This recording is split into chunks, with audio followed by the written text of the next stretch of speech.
Hey everybody, and welcome to Epic Everyday, our weekday podcast for busy, stressed out Christians who want to do more than just survive, who want to really find freedom and abundance and peace.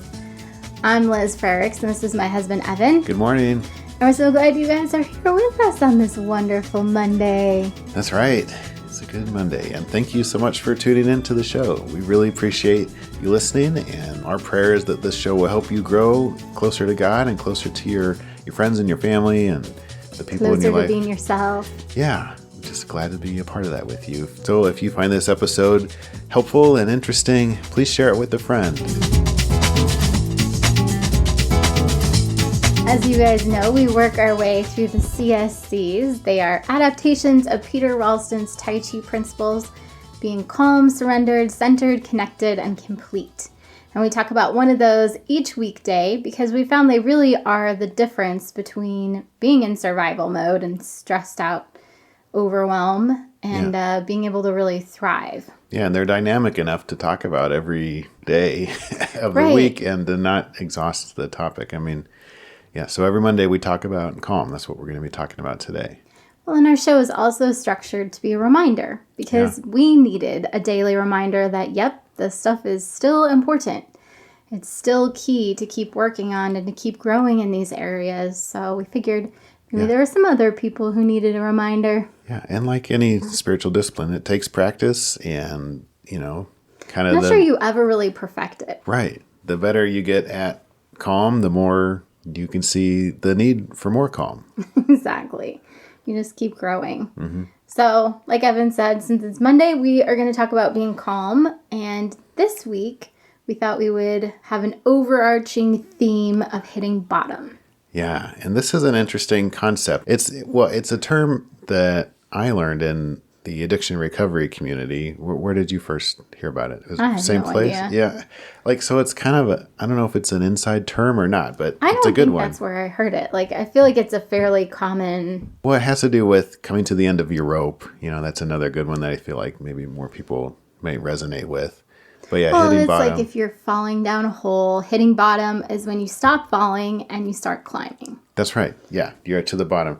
And the interesting thing about a hole is you can keep digging. It's true. And so, we'll unfold this idea as the week goes on. And tomorrow we'll kind of talk about, you can choose to stop digging. But today we're going to kind of talk about when we refuse to hit bottom and start climbing up again, there's no calm. There's no room for peace. No, there really isn't. Yeah.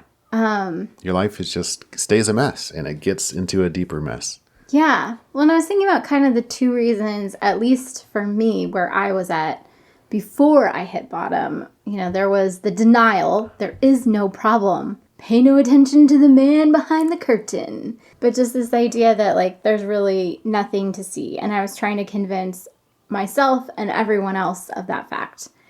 And then the other piece is that fear, it's just too overwhelming to even look at. It's like when you're in debt, but you don't want to actually add up the numbers because it's just too overwhelming to think, okay, this is how far in debt we actually are. Or, really any situation where there's a way to kind of measure it and you're just like, no, I'm not going to do the measurement because I just don't want to know. It's too overwhelming to see the full picture. Yeah.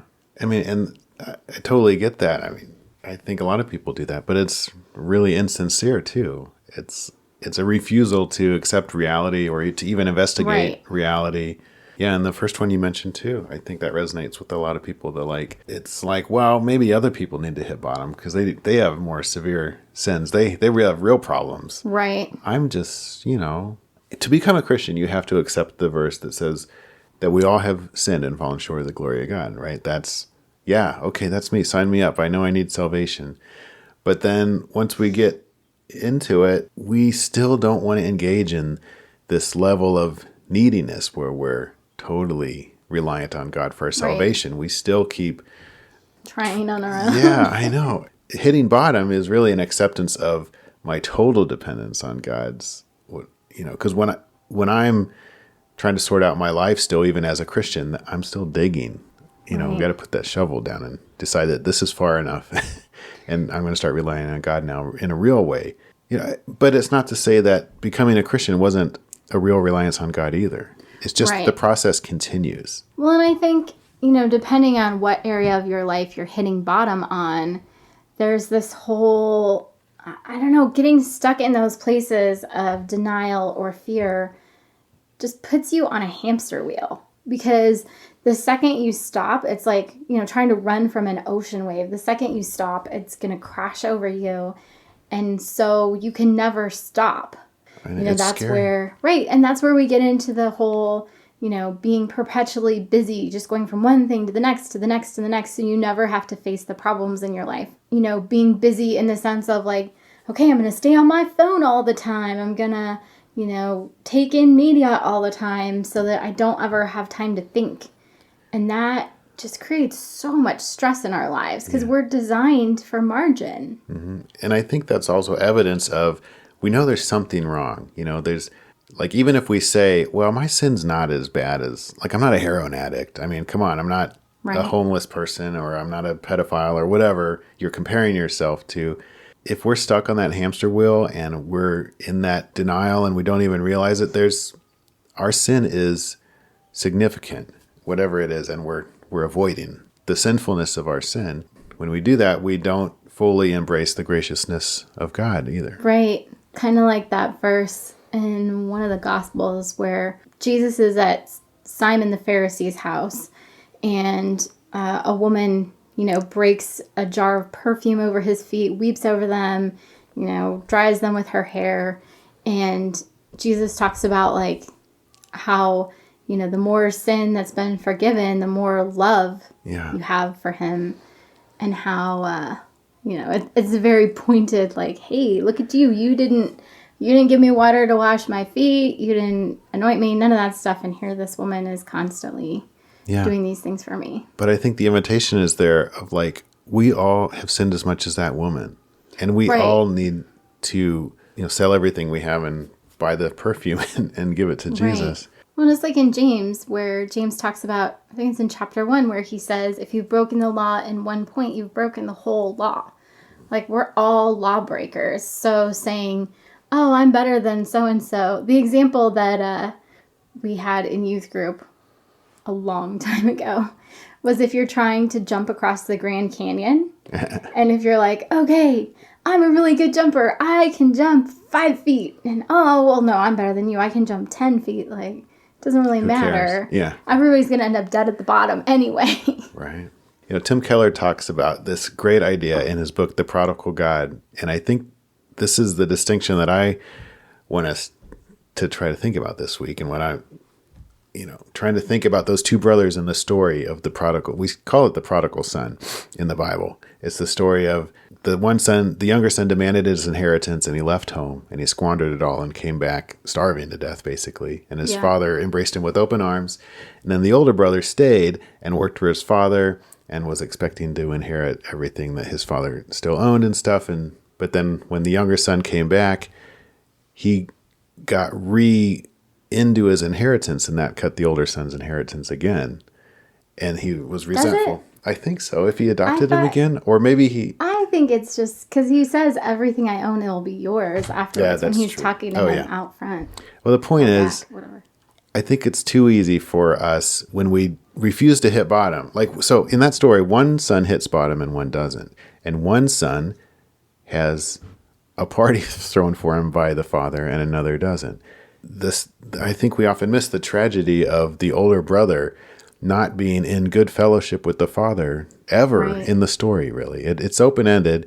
We don't see, but he doesn't come into the party. He doesn't accept the father's grace for his brother, and therefore probably not himself either. Like he's not, so the older brother has issues, and he has things that he needs to come to the father for, and he's not allowing himself to do that, and therefore he's not hitting bottom, and his life is kind of stagnant and stuck, and it's not full of abundance and peace, and he's not thriving, he's not happy, and he's resentful.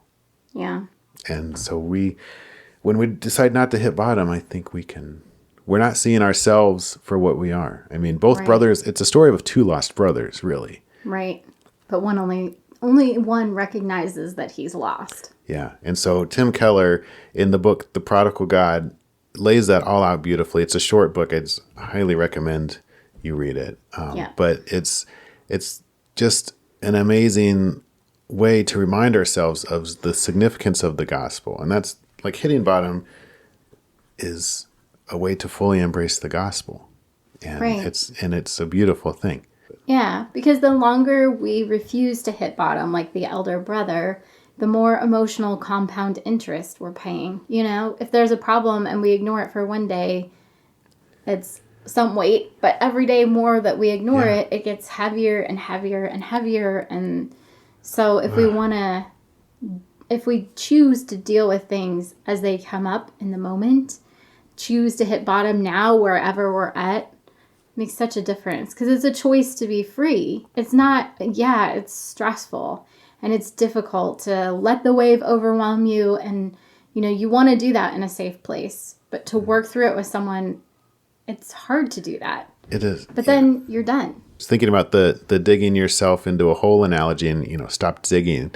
Right. If we're doing that, if we've dug a hole 100 feet deep and we're ready to stop digging, God in a miracle, his hand is right there. Yeah, his arm's 100 feet long because his hand's always right there and we could grab it. Right. And then he's going to pull us out of that hole. It takes longer to come out of a 100-foot hole than it does a 10-foot hole.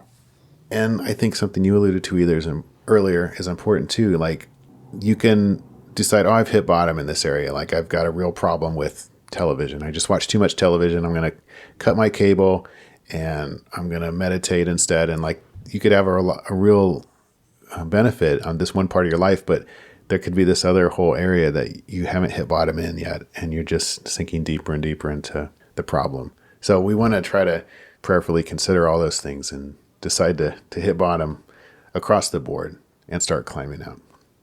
As always, pick whether today is going to be awesome or not, whether you're going to strengthen those neural pathways to look for good things or not to look for good things, because whatever you look for is what you're going to find. We love you guys, and we're praying for you. Thanks to everybody that's been listening to the show and sharing the show. If you have found this episode helpful, please do share it. And come back tomorrow, and we are going to talk about how to actually make that choice to choose to hit bottom. All right, you guys, have an awesome Monday. Yeah.